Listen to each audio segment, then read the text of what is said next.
and you pick up a package of your favorite Bubba burgers. You look at the label, and you see that it's certified by the USDA, or the United States Department of Agriculture. It's passed your safety test, and you probably won't think twice about it. But what's not written on the packaging is this. Hello, consumers. The hamburger you're eating doesn't come from one cow. You're actually eating pieces of thousands of different cattle.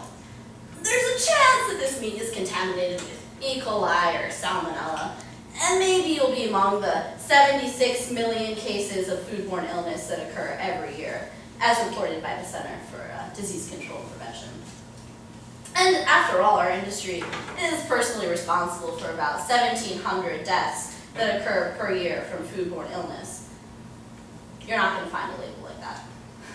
But if you did, you'd probably stop to think twice about what it is you're actually eating. I'm sure all of you have heard about the evils of the fast food industry, and maybe you've even seen Morgan Spurlock's documentary, Supersize Me. You know that fast food isn't good for you, but you also know that if you eat it sparingly, it won't kill you. But what you probably aren't aware of is that the meat that you eat on a weekly basis is processed the same way as the beef patties that you get from McDonald's. The average American eats more than 200 pounds of meat per year, which is about 3 hamburgers per week. These days, meat is cheaper than it's ever been. As heard in the film Food Inc., today's beef sells for about 30% less than it did in 1970. We have more access to meat, and we're eating more and more. So we need to be aware of what it is that we're exactly putting into our bodies. So let's take a look at what it is we're eating. The beef in your hamburger helper comes from cattle that are regularly and continuously doused with antibiotics to help them grow faster and fatter.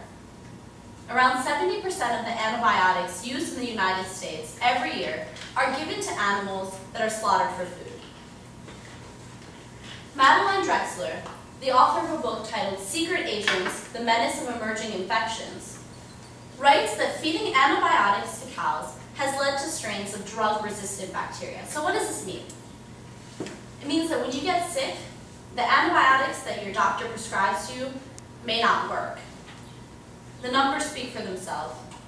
According to data compiled from the USDA's Food Safety and Inspection Service Recall Information Center, last year over 100 million pounds of meat had to be recalled because of bacterial infection.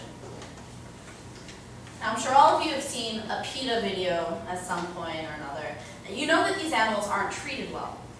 But did you know how at risk you were putting yourself by eating their meat? I certainly didn't. But there are a lot of things that you can do about this. Now, vegetarianism is certainly an option, but I know that there are a lot of meat lovers among us, and I know it's easy to buy cheap meat and not think about it. So here are a few simple things that you can do. Start off by reducing the meat in your diet. The system is driven by supply and demand, and we don't need to eat this much meat. We have the power to decrease this demand by doing simple things like meatless Mondays. And when you do buy meat, buy from local farmers that practice humane, sustainable methods. Look for products labeled as raised without antibiotics, and buy from companies that treat their food with respect, locally, like at the Penn State Farmers Market. Be sure to look for the Certified Humane Raised and Handled label. This guarantees that animals have ample space, shelter, and gentle handling, and also that they are raised without added antibiotics or hormones.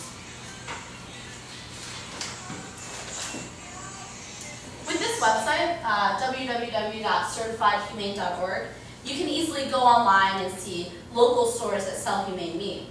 Now, all I had to do was type in my zip code right there, 19086, and it gave me the closest location within 5 miles, 10 miles, 25, where I could find humane meat, and it's very easy. I typed in the State College zip code, and there are just tons of places where you can buy this meat. Lower demand and buy locally. Now, these are very simple steps, but there are so many other small things that you can do. Next time you do get some fast food cravings, instead of heading to McDonald's, go to Chipotle, like the one right off of College Avenue, as pictured. They've taken aggressive steps to serve only hormone-free dairy products.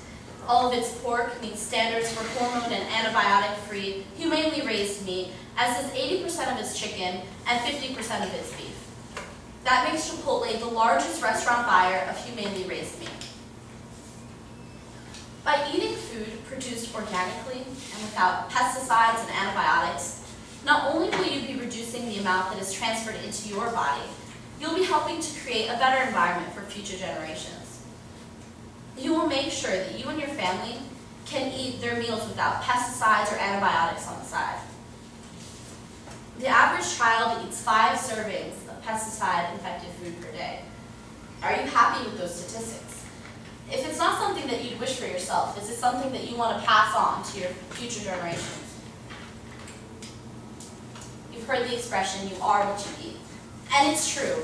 What we eat heavily dictates so much about our life, our weight, our health, and to an extent, our ethics. So what happens if you just let this go under the rug? We keep pumping these antibiotics into our body. This meat is not healthy. You have to take the first steps to changing what our demand is in this country. Thank you.